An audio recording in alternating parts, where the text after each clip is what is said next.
नमस्कार दोस्तों, मैं रमेश कुमार, कानून की जानकारी सहित। दोस्तों, आज का मेरा विषय है शेड्यूल्ड एरिया के अंदर और शेड्यूल्ड ट्राइबल एरिया के अंदर मूल निवासी कौन है। दोस्तों, मूल निवासी को समझने के लिए हमें इसके बैकग्राउंड में जाना पड़ेगा। भारत का संविधान 1950 में बनकर तैयार हो गया, लागू हो गया 1950 में। इस संविधान के अनुच्छेद 342 में शेड्यूल ट्राइब के बारे में बताया गया है। उसमें अगर इसको पढ़ेंगे तो हम पाएंगे कि शेड्यूल ट्राइब वो लोग हैं जो कि प्रेसिडेंट ऑफ इंडिया के द्वारा, भारत के महामहिम राष्ट्रपति के द्वारा पब्लिक नोटिफिकेशन में एक सूची जारी किया जाएगा। जो सूची जारी किया जाएगा वो शेड्यूल ट्राइब है। अगर आप भारतीय संविधान के संदर्भ में ट्राइबल की परिभाषा को जानना चाहते हैं तो आपको आर्टिकल 366 के 25 को पढ़ना होगा। वहां पर शेड्यूल ट्राइब की परिभाषा बताई गई है। अब शेड्यूल्ड एरिया और शेड्यूल्ड ट्राइब एरिया को जानना है तो हमें आर्टिकल 344 के 1 को पढ़ना होगा, जो कि शेड्यूल्ड एरिया और शेड्यूल्ड ट्राइबल एरिया को गवर्न करने के लिए, चलाने के लिए 5th शेड्यूल बनाया गया है। सिर्फ इसके अंदर 5th शेड्यूल के अंदर आसाम, मेघालय, त्रिपुरा और मिजोरम को छोड़ करके, वो शेड्यूल्ड ट्राइबल एरिया है, उसको छोड़ करके बाकी शेड्यूल्ड एरिया और शेड्यूल्ड ट्राइब को गवर्न कैसे करना है, कैसे सरकार के द्वारा कैसे चलाना है, उसके बारे में बताया गया है। अब हमें मेनली जानना है मूल निवासी शेड्यूल्ड ट्राइब एरिया का और शेड्यूल्ड एरिया का मूल निवासी कौन है, क्योंकि इसमें लोगों के बीच में, समाज के अंदर बहुत डिस्प्यूट होते रहता है। इवन कई बार तो मैंने देखा कि जिला स्तर पर भी लोग बहुत बड़ी बड़ी आंदोलन करके मूल निवासी की परिभाषा बताना शुरू कर देते हैं। अगर हम मूल निवासी की परिभाषा को जानना चाहते हैं तो मैं बताता हूं, लॉ में, कानून में कहीं भी मूल निवासी का परिभाषा नहीं बताई गई है। आप इसको फिर भी मूल निवासी को समझने के लिए हमें जानना है सबसे पहले ट्राइबल कब आता है। 342 की कंप्लायंस में भारत के अंदर जो नोटिफिकेशन आता है महामहिम राष्ट्रपति के द्वारा, वो आता है दी कॉन्स्टिट्यूशनल शेड्यूल ट्राइब ऑर्डर 1950, जो कि सितंबर महीने में गैजेट में नोटिफाई हो जाता है। अब 1950 हो जाता है भारत के लिए, लेकिन अगर हिमाचल की हम बात करते हैं तो 1950 में हिमाचल का ट्राइब नहीं होता है। हिमाचल का ट्राइब होता है दी SC/ST schedule tribe amendment act 1956 के तहत ऐड होता है। आप चाहे तो गूगल में जाके इसको पढ़ सकते हैं। तो 56 में जो ऐड होता है, इसमें हिमाचल के 10-11 जो ट्राइब और कास्ट और कम्युनिटीज के नाम दिए गए हैं, जैसे कि फॉर एग्जांपल किनारा, कनौरा, बोध, लांबा, खाम्पा, जोबा, गारा और बोध, बोट, ETC और ETC इसमें दिया गया है 1956 में। उसके बाद भी अमेंडमेंट होते, कई जातियों को, कई समुदाय को जो ना ट्राइबल में जोड़ा गया है, अलग अलग अमेंडमेंट्स आए हैं। अब मूल निवासी को और डिफाइन करने के लिए आगे फिर हमें और कानून के अंदर जाना होता है।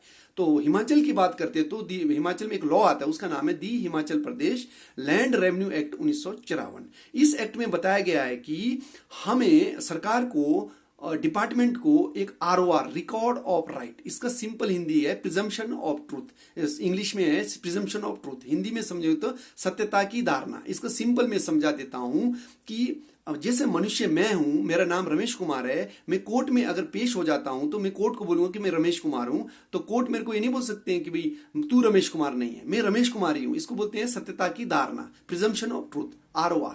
तो ठीक रेवेन्यू में ROR रिकॉर्ड बनाना था, जिसके ROR में क्या क्या बनता है, जमाबंदी बनता है, मैप बनता है, शजरा नसब बनता है और नक्शा बर्तन बनता है। इसको हम क्या बोले, और एक दो और भी है वो बनता है, इसको हम ROR बोलते हैं।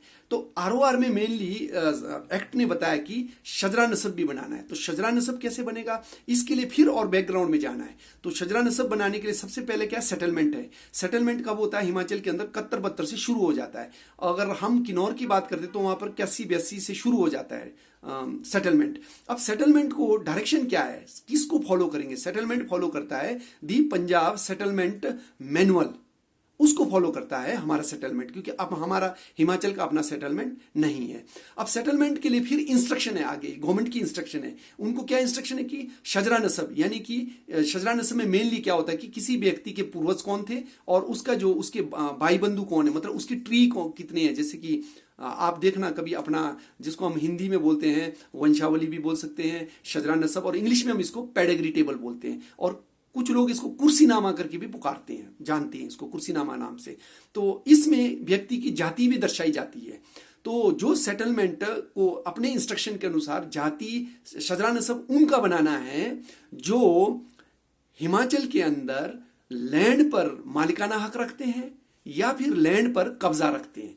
क्योंकि अगर हम दूसरे व्यूज में देखो, पर्सपेक्टिव में देखेंगे तो संविधान के आने से पहले ये जो लैंड नाम बहुत सारे राजाओं के नाम होती थी, प्रजा के पास बहुत कम लोगों के पास मालिकाना हक होता, अदरवाइज वो लोग टीनेंट होते थे, कब्जाधारक होते थे।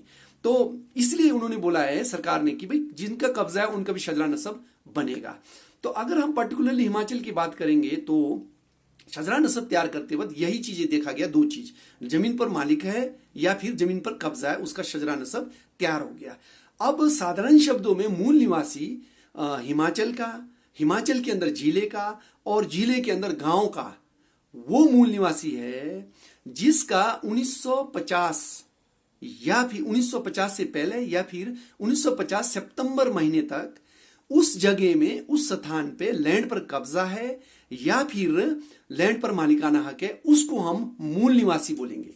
जैसे कि किन्नौर में भी बहुत सारा प्रोटेस्ट होता है, बहुत सारा समाज के अंदर डिबेट होता है, बहुत सारे इश्यू अराइज हो रहा है कि आखिर मूल निवासी कौन है। तो सिंपल वे में परिभाषा तो कहीं भी नहीं दिया गया, किसी एक्ट में, नोटिफिकेशन में नहीं लिखा गया है, लेकिन 1950 सितंबर महीने से पहले या सितंबर महीना 1950 तक जिसका जिला किन्नौर के अंदर, लाहौल स्पीति के अंदर, पांगी और भरमौर के अंदर जमीन में मालिकाना हक है या जमीन के ऊपर कब्जा है, उसकी जाति को शजरा नसब में मेंशन किया गया है। और यदि वो जाति शेड्यूल ट्राइब के नोटिफिकेशन के अंदर कवर होता है तो वो शेड्यूल ट्राइब है।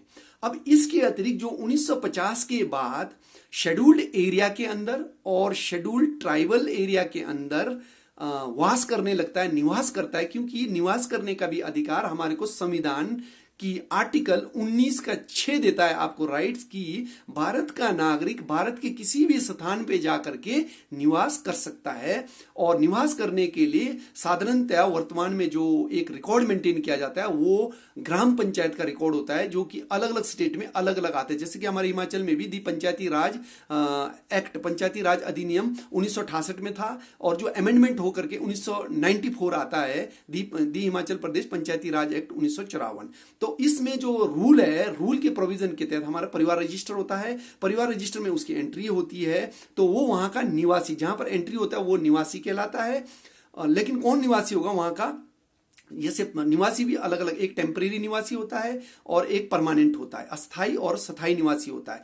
तो स्थायी निवासी वो है यहाँ का, खास करके किन्नौर का, लाहौल स्पीति का, पांगी का, भरमौर का, जो 1950 के बाद उस एरिया में निवास करता है, चाहे भले उसका जमीन पर कब्जा है, लेकिन वो वहां का मूल निवासी नहीं है, लेकिन क्या है, वो वहां का परमानेंट रेजिडेंट है। तो ये था मूल निवासी और परमानेंट रेजिडेंट। और अस्थाई तो आप लोग को पता है, कोई भी व्यक्ति कहीं भी जाके टेम्परेरी तौर पर रहता है तो वहां का वो टेम्परेरी निवासी होता है। इतना आप लोग समझ गए। मुझे लगता है कि इस पर अब कोई भी संशय नहीं रहना चाहिए। जिसको भी इस पे कंफ्यूजन है उनको वीडियो को थोड़ा अच्छे से देखना चाहिए और लॉ पर स्टडी करना चाहिए, नोटिफिकेशन पर स्टडी करना चाहिए, उनकी कंफ्यूजन दूर हो जाएगी। लोगों के बोलने से, समाज के 10 लोगों के बोलने से आपको मान नहीं लेना चाहिए। कानून को ही जानना है, कानून ही, भारत जो देश चलता है हमारा कानून के अनुसार चलता है, ये मुंह से बोल करके नहीं चलता है। तो थैंक यू दोस्तों। अगर कुछ त्रुटियां रह गई है तो अगले वीडियो में मैं जरूर क्लियर करूंगा, और कमियां है तो आप मेरे इस वीडियो में कमेंट्स में जरूर लिखें, मैं उसमें क्लैरिफिकेशन दे दूंगा। क्योंकि देखो दोस्तों, बोलते वक्त जरूर कोई कमियां रह जाती, क्योंकि हम इतने एक्सपर्ट नहीं, हम तो कोशिश कर रहे हैं हम अपनी व्यूज को, अपने नॉलेज को दूसरों तक हम शेयर करें। थैंक यू दोस्तों। यदि आपको मेरा वीडियो अच्छा लगा तो लाइक जरूर करें, कमेंट्स जरूर करें, वीडियो को शेयर ज्यादा से ज्यादा करें और सब्सक्राइब ज्यादा से ज्यादा करें और बेल आइकन को दबाना ना भूलें। थैंक यू दोस्तों, नमस्कार।